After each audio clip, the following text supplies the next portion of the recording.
Assalamualaikum warahmatullahi wabarakatuh.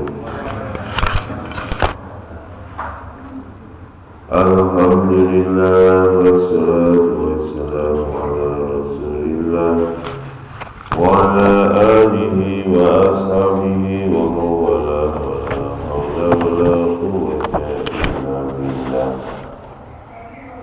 Subhanaka la ilma lana illa ma 'allamtana innaka antal alimul hakim. Bismillahi ta'ala wa lidawil balaya wa limusalli bihadal kitab walladhina sabaquna bil iman lahum al-fatiha. A'udhu billahi minash shaytanir rajim. Bismillahirrahmanirrahim. Alhamdulillahi rabbil alamin. Ar-Rahmanir Rahim. Maliki yawmiddin. Iyyaka na'budu wa iyyaka nasta'in. Ihdinas siratal mustaqim. Siratal ladzina an'amta 'alaihim ghairil maghdubi 'alaihim waladdallin.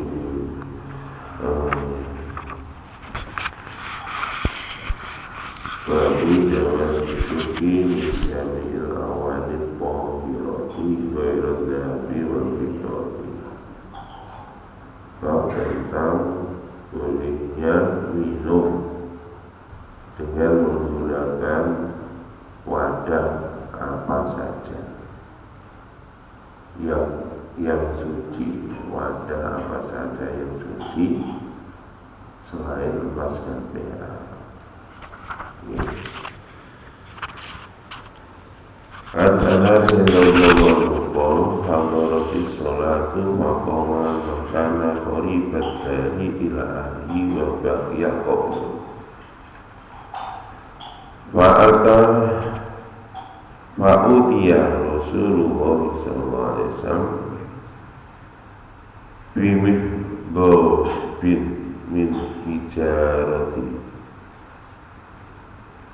wasabura mihbaba ayyab sudabihi kafahu wa tawaddu al-qawmu kulluhum qalu kam kuntum qala samanina wa ziyadatun mutafaqun alaih.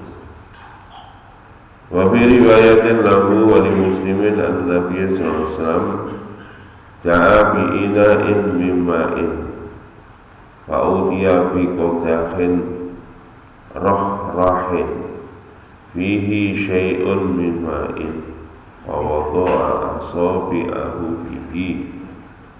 Qala Anas wa ja'altu anzuru ilal ma'i yanbu'u min baini asabi'ihi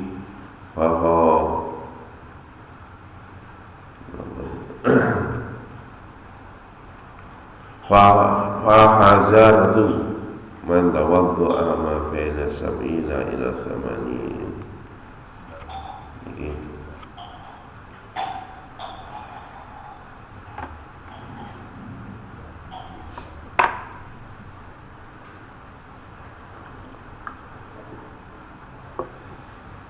Bismillahirrahmanirrahim. Dari Anas bin Malik radhiyallahu anhu berkata, telah datang waktu sholat, maka orang-orang langsung berdiri pulang ke rumahnya masing-masing, dan tersisa beberapa orang saja di situ. Ini satu ketika sahabat itu kumpul di masjid. Jadi ini termasuk dalil bahwa sahabat itu teng masjid mboten mung salat tok.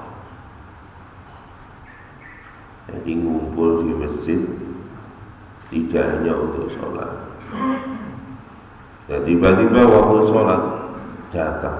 Begitu waktu sholat datang, langsung sahabat berdiri mulai sampai. Lu anda gitu, ngomong mulai. Sahabat wudu, ngomong balik meneleng masjid. Jadi mulia harap wudu. Soalnya tenggine masjid Nabawi ini mboten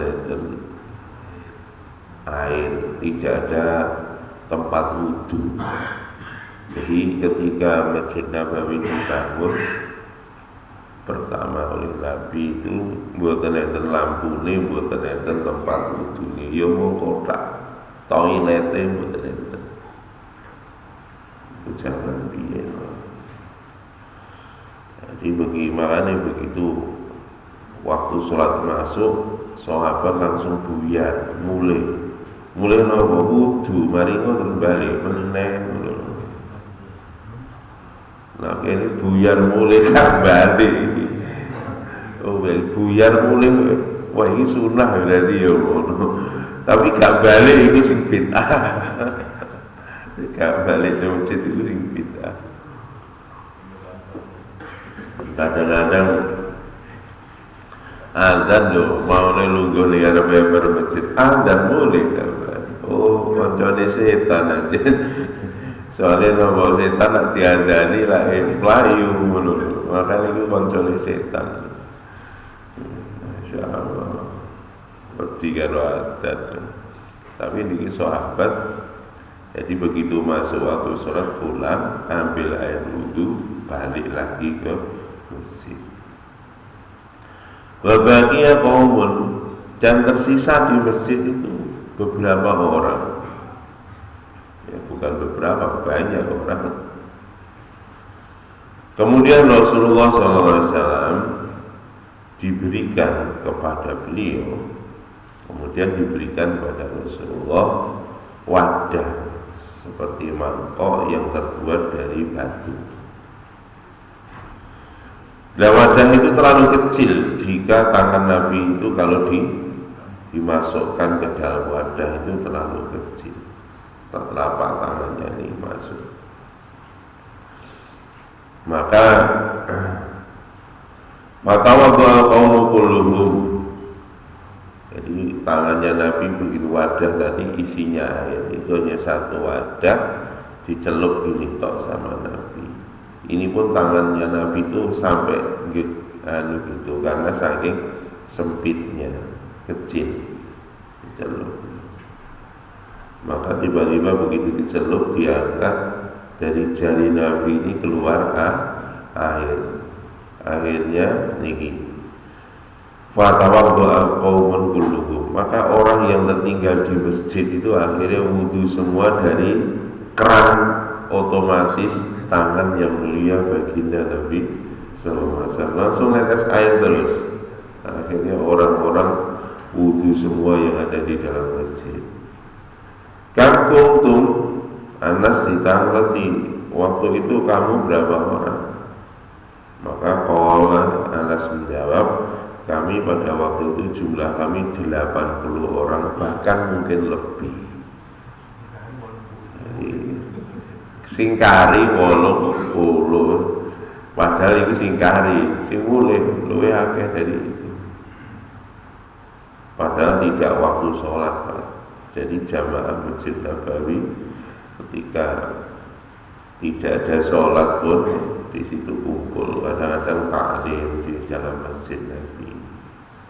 Kadang Nabi memberikan bayan instruksi kepada, kadang ada wahyu turun, macam-macam aktivitasnya.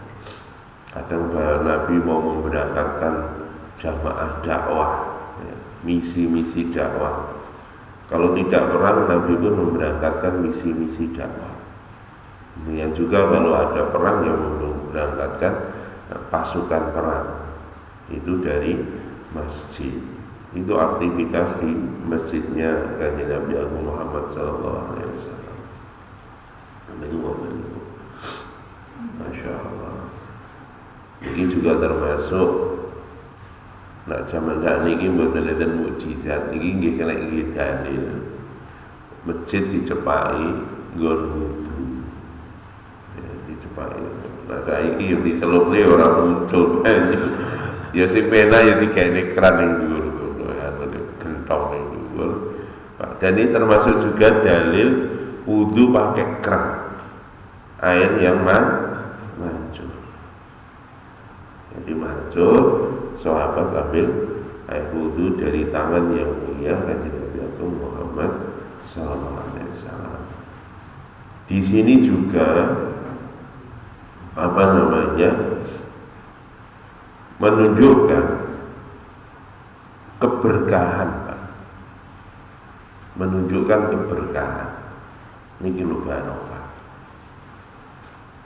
Berkali-kali kejadian barokah ini ditunjukkan oleh Allah melalui kehidupan Nabi dan para sahabat. Nah, jadi ini wong sakniki barokah itu napa namanya? Jadi ini bahasa teknik efisiensinya di atas 100%. Makanya nak jadi ini Pak Hadi, nah teori fisika, teori apa kabeh itu impossible soalnya efisiensinya di atas 100%. Dan itu mungkin kalau bukan pendekatan fisika. Kalau pendekatan fisika impossible, nggak mungkin. Pak, nggak ada 100 pun nggak ada. Nggak ada efisiensi 100 itu loh, nggak ada. Hanya ada di dalam teori. Nggak ada, hanya dalam teori. Sampai yang paling canggih, sing levitation, jadi sing ngawang nih, ngawang. Nopo niku kereta maglev ya. Kereta maglev niku mboten menyentuh rel. Jadi kereta Jepang sing ke Jepang, Jerman kecepatannya sekitar 500 ke atas, 500 km per jam ke atas. Ngawang. Di sini pun efisiensinya nggak bisa 100%. Nggak bisa. Ya, kenapa masih ada tahanan udara, gesekan udara macam. Makanya dibuat oleh wong sugih desa donya iki sapa Elon Musk, dia buat hyperloop. Hyperloop niku dimasukkan ruang vakum. Di gerbongnya dimasukkan cup pipo. Itu divakum. Nah, itu gesekan dengan udaranya bisa nol. Maka dia melesat bisa di atas kecepatannya pesawat. Di atas kecepatannya bisa 1100. Makanya Pak, nah niku proyek niku jadi Pak, pun sepur mungkin bisa ke Jakarta hanya sekitar 1 jam kurang, karena kita hanya 700 kilo Pak. Ke Jakarta 1 jam kurang tekan Jakarta. Niku ngoten. Nggih. Niku sing mikire wong kono. Lah niku apakah itu efisiensinya 100? Tidak bisa juga. Tidak bisa juga. Kenapa? Karena tingkat kevakumannya nggak mungkin zero. Nggak mungkin zero vakum ya. Kalau mau buat zero vakum, energi yang harus diberikan akan jauh lebih besar. Itu dunia. Tapi kalau dengan pendekatan transendental, nyuwun ngene Gusti Allah, bisa. Dan ini dicontohkan dalam Quran hadis. Dalam Quran cerita bagaimana memindahkan singgasannya Ratu Balkis loh, hanya dalam sekedipan mata. Padahal singgasana Ratu Balkis ada di Yaman, istananya Nabi Sulaiman ada di Palestina. Yaman dikirim ke Palestina hanya sekedip mata. Elon Musk kelewat. Itu teknologinya orang terdahulu. Nah, ini gimana jenenge teknologi barokah. Kalau barokah itu apa namanya? Saya sampaikan efisiensinya di atas 100%. Saya pernah ngisi di Pertamina Jakarta. Saya tantang efisiensi produksimu berapa? Bisa nggak 100%? Semua jawab nggak bisa. Iya nggak bisa. Kalau engineering saya bilang gitu. Ini kalau pakai agama, kalau dengan agama Islam efisiensi memungkinkan di atas 100%. Bahkan bukan energi, efisiensi energi, efisiensi massa. Aneh. Padahal hukum kekalahan massa mestinya tidak mungkin. Massa yang masuk ini bisa lebih kecil dari ada massa yang keluar lebih besar daripada massa yang masuk. Ini tadi Nabi Pak, massa yang masuk hanya nggak tahu berapa cc air kalau dihitung. Tangannya Nabi ini sesek 6 lebu. Itu pun juga hanya tercelup sebagian saja. Airnya hanya. Tapi ini diangkat Pak. Tiba-tiba ada massa yang melebihi. Makanya teknologi ini yang tidak dimiliki oleh Amerika maupun Amerika. Makanya ulama Pakistan Syekh Abdul Wahab, kami nggak takut dihujani bom nuklir. Kami nggak takut dihujani bom nuklir oleh Amerika sekalipun. Kalau nuklir datang ke sini, kami akan berdoa kepada Allah supaya nuklir dirubah menjadi bunga-bunga yang indah. Apa mungkin Pak? Sangat mungkin Pak. Nuklir itu bagi Allah dirubah jadi bunga, sangat mungkin. Jomlah gaya bunga. Ini Pak, ini riwayat menghentikan di para alim ulama. Nanti Pak, dunia ini Pak, bangunan gedung-gedung di dunia, pokoknya dunia ini di hari kiamat ya, dihancurkan oleh Allah. Ini dalam riwayat hadis kata para alim ulama. Itu nanti dijadikan tepung Pak. Dan untuk apa? Untuk roti. Nanti dijadikan hidangan ahli surga. Jadi kan masalah gak sanggup pun kayak Burj Khalifa, ono World Trade Center. Itu kayak sarapan apa ide Pak ini? Ini sarapan. Oh sarapannya berarti beton gak? Orang senang ngawur. Oh gak beton. Ini malah jadi monster udah. Itu nanti akan dijadikan tepung oleh Allah dan dijadikan sarapan ahli surga. Bagi Allah merubah itu semua gampang. Gedungnya bisa dirubah jadi roti kok. Waktu tenggiri Quran, waktu bisa jadi unta. Ini Nabi Soleh, zaman Nabi Soleh. Banyak kejadian. Maka itulah namanya yang sudah kita bahas beberapa kali, kudrat. Hari ini manusia di dunia, umat Islam sekalipun masih fokusnya itu hanya pada sunnatullah. Dianggap bahwa kudratullah hanya berlaku hanya untuk para nabi, para rasul. Enggak. Karena kejadian ditulis dalam Quran, Quran itu petunjuk. Kita pun akan mengalami hal yang sama jika kita membuat atau melakukan amal seperti orang sama dengan ya mendekat, orang mendekatilah memper dengan apa yang dilakukan oleh Nabi dan para sahabat. Berapa banyak Pak kawan-kawan dulu Masya Allah sibuk dakwah begitu. Itu Pak, kesana kemari itu loh, sampai bensin itu habis Pak. Gak roh bensin itu habis. Bensin 1 liter iso Surabaya Malang PP. Bensin 1 liter Surabaya Malang PP. Ini bukan kejadian zaman Nabi Pak. Zaman ini sekarang abad 20 ini.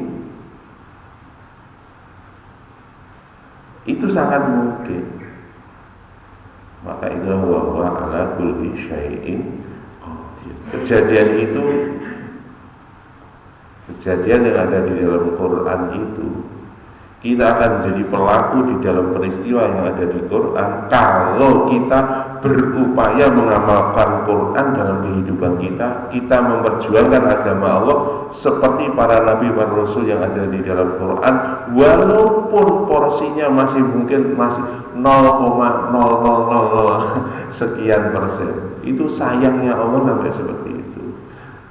Tapi ini juga gak iso dianu Pak. Roh ketika kejadian selesai, gak kerasa Pak.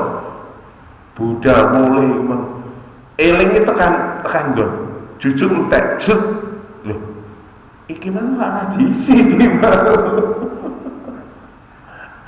iki mana diisi. Tahunya itu karena sibuk ya, fokusnya sudah fokus mikir umat, bagaimana umat ini taat pada Allah, dakwah ke sana, dakwah ke sini. Eling-eling begitu wis tekan omah, loh, cet mati pas di depannya masjid. Nah, sudah lali. Oh iya, ini bang 1 liter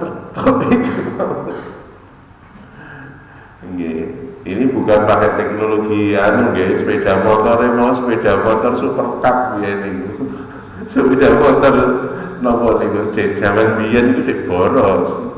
Nah, sepeda motor saat ini nggak memungkinkan lagi. Kalau sekarang memang efisiensi bahan bakarnya luar biasa. 1 liter bisa 100, tapi mentok 111 mungkin, 112 kilo. Campur suruh. Nggih bensin campur suruh, campur geret. 1 liter itu orang 2000 kilo campur suruh, campur geret.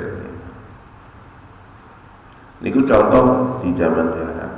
Di rumah tangga kita pun juga demikian Pak. Di rumah tangga kita itu bisa. Yang kemarin disampaikan contoh sebetulnya, beras itu misalkan 1 kilo. Jadi kan nanti kalau betul-betul 1 kilo, ini logikanya ini dimakan sak keluarga. Sak keluarga katakan wong 4. Anak bojo, anak loro bojo cici. Wong 4. Itu logika beras 1 kilo ini harusnya mungkin orang itu 1 kilo dia 10 orang. 1 kilo 10 orang. Ini kalau 4 nih Pak, 4 anggota keluarga sekali masak ini kan 4 kali 3 12. Kalau makan 3 kali, logikanya 1 kilo ini 1 kilo beras cukup untuk 1 hari. Keluarga jumlahnya 4. Beras 1 kilo ini memungkinkan untuk cukup 3 hari. Kenapa? Itulah namanya barokah. Gak ngerti Pak. Jenengan akan pernah merasakan seperti itu ketika kita dekat dengan Allah. Masa ini loh, tiba-tiba munggah,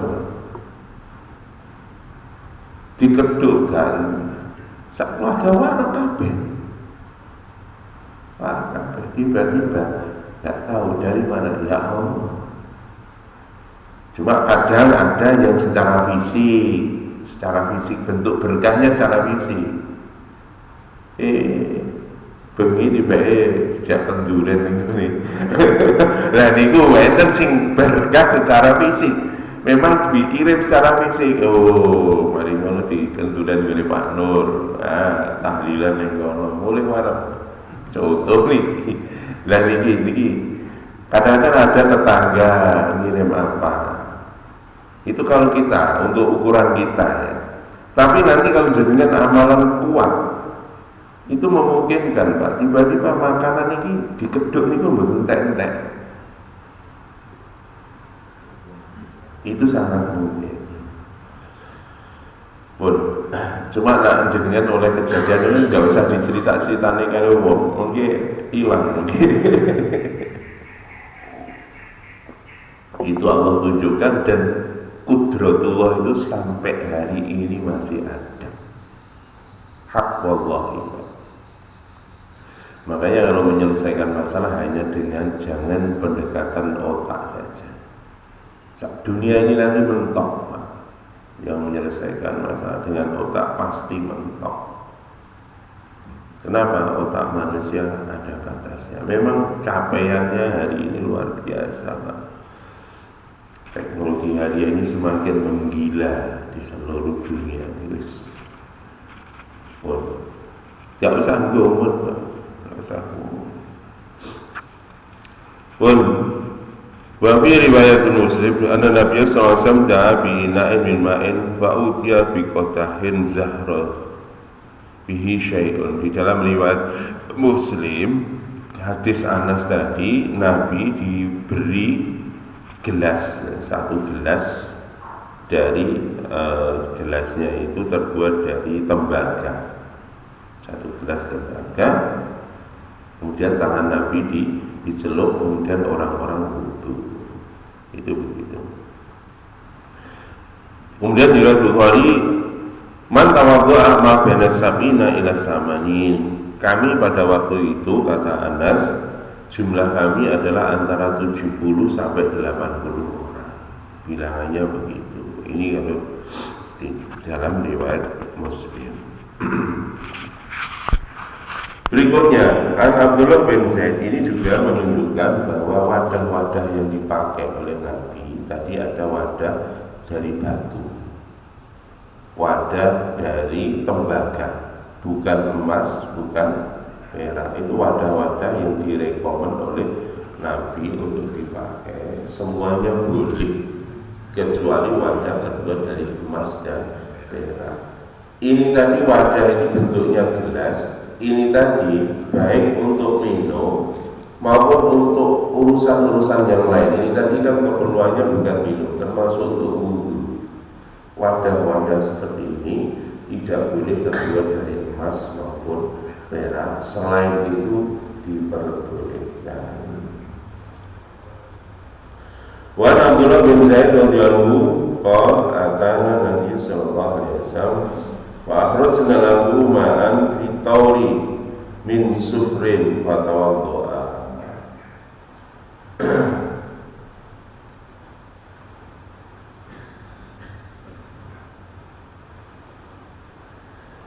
Dari Abdullah bin Zaid radhiyallahu berkata, telah Nabi sallallahu alaihi wasallam telah datang, maka kami mengeluarkan untuk beliau air di dalam satu wadah, sama wadahnya dari tembaga. Fatawaddoa, kemudian Nabi pun berwudu dari situ. Jadi begitu, wadah dari tembaga atau wadah dari tembikar juga boleh. Tembikar tanah turunan tanah ya porselen. Itu turunan tanah. Gelas juga boleh, gelas juga dari tanah, dari kuarsa. Al-Jabir radhiyallahu anhu anna Rasulullah sallallahu alaihi wasallam dakhala ala rajulin min al-ansari wa huwa sahibun lahu faqala lahu Rasulullah sallallahu alaihi wasallam faqala Rasulullah sallallahu alaihi wasallam in kana indaka ma'un fa ba'idun hadhil lailah fi sanati bisannihi wa ila qara'na Bukhari. Ini dari Jabir radhiyallahu sesungguhnya Rasulullah sallallahu alaihi wasallam masuk ke rumah seseorang dari orang Ansor. Beliau singgah ke rumahnya orang Ansor. Dan bersama Nabi ada temannya. Kemudian Nabi SAW bersabda, ada sahabat Nabi menyertai beliau. Kemudian sahabat Nabi bersabda, jika ada air yang sudah dingin semalam, yang sudah dingin semalam, maka berikanlah kepadaku. Jika tidak, maka aku akan mengokoknya. Jadi airnya itu diberi kemarin di dalam geribah ya, girbah atau qirbah, wadah terbuat dari kulit.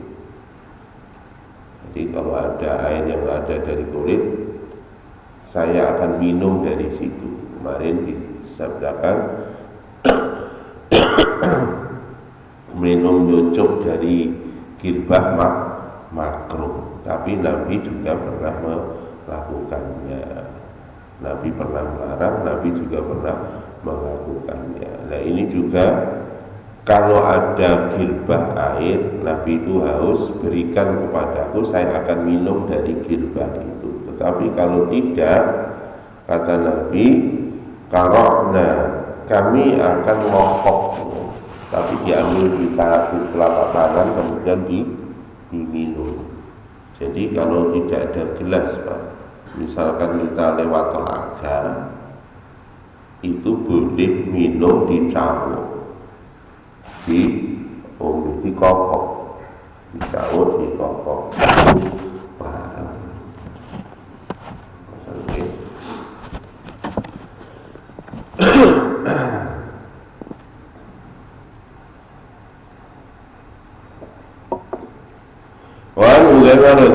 Inna Nabi sallallahu alaihi wasallam nahana 'anil hariri wat tibaj wa syurbi bi aniyatil dhahabi wal fiddati. Niki pun pernah dibahas dari waktu ngaji fikih. Dari Hudzaifah radhiyallahu berkata, sesungguhnya Nabi sallallahu alaihi wasallam telah melarang kami untuk memakai baju dari sutra. Demikian juga wat tibaj, demikian juga baju sulaman dari sutra, sulaman dari sutra. Kemarin di dalam bahasan fikih itu kalau paduan sutra dan non sutra itu lebih banyak non sutranya masih diperbolehkan. Ya, itu namanya ibroisim. Itu campuran antara sutra dengan non sutra. Tapi kalau sutranya lebih banyak, maka haram, nggak boleh. Kemudian juga meminum dari wadah yang terbuat dari emas dan perak. Niki dilarang. Larangan di sini hukumnya jatuhnya haram. Tetapi pun ini ada exclude ya, ada pengecualian kalau orang itu sakit, alergi. Kalau alergi pakai baju hanya bisa pakai dari sutra, itu pun diperbolehkan. Kalau alergi isone mung sutra tok. Dia sama nih Abdurrahman bin Auf, sahabatnya Nabi. Awet biyen Mbak wong sugih niku alergian nggih. Niku kan biyen wong sugih niku masyaallah pun kulite yo gopokan. Wong sugih niku kesehatane yo gopokan niku mengket biyen ngoten niku. Udanan titik ngoten ya wis. Kalau pitik order nak kodanan langsung jembul, langsung mati. Insyaallah. Nah, niki untuk orang-orang semacam itu yang berpenyakit tidak bisa pakai baju kecuali terbuat dari sutra, itu pun dikecualikan, diperbolehkan oleh Nabi.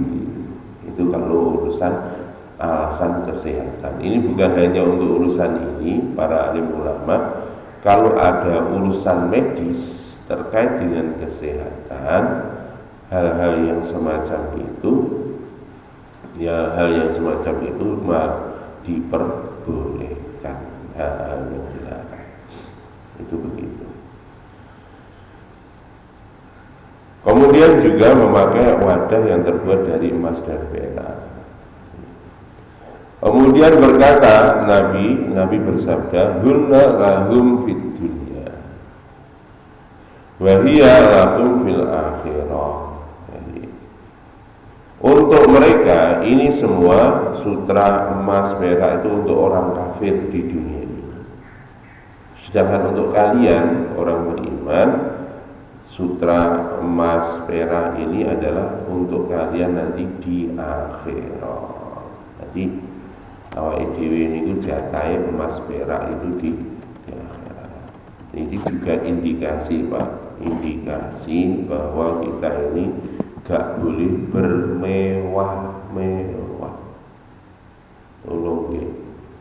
Saniki soalnya lagi tren ning YouTube. Wong pamer kemewah. Nyun sewu itu orang kafir.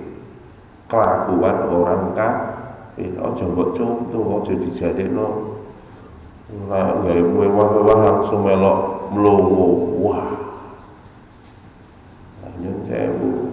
Oleh apa? Wah, ngono lho oleh apa? Ternyata loh Pak, yang diwai ini loh, nyun sewu, dia sendiri tidak tenang hidupnya. Orang melihat, hebat ini, jam tangannya Rolex, apa lagi, cincinnya kristal, kelaminnya, sewu Pak, nggak usah ngubur. Itu adalah orang kafir.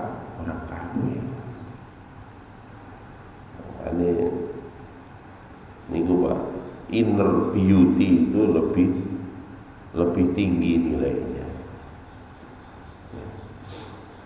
Ternyata orang yang sederhana itu justru yang menarik, bukan orang yang mewah yang menarik. Orang tertarik dengan kemewahan, maaf ya, orang-orang yang bahasanya uneducated people, ya, orang-orang yang tidak berpendidikan yang tertarik,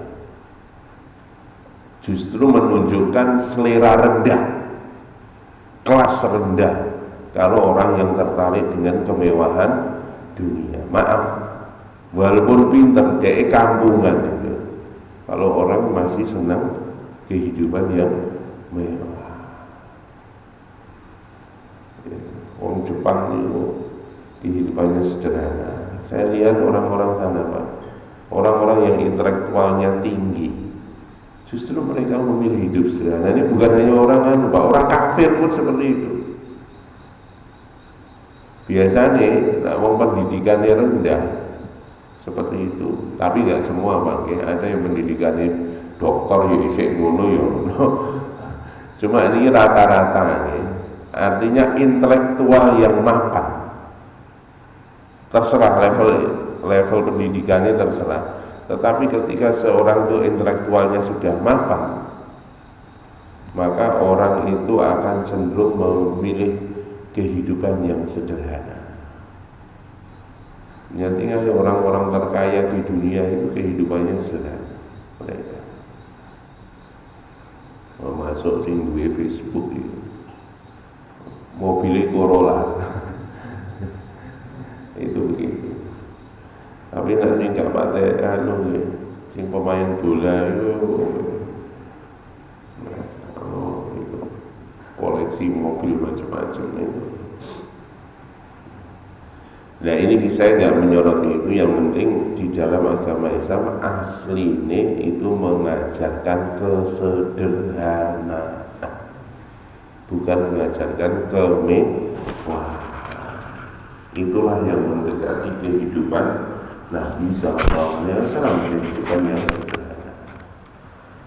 Pun si keempat, Wan Ummu Salamah radhiyallahu anha anna Rasulullah sallallahu alaihi wasallam alladhi yashrabu fi aniyatil fiddati inama yajarjiru fi batnihi naro jahannam.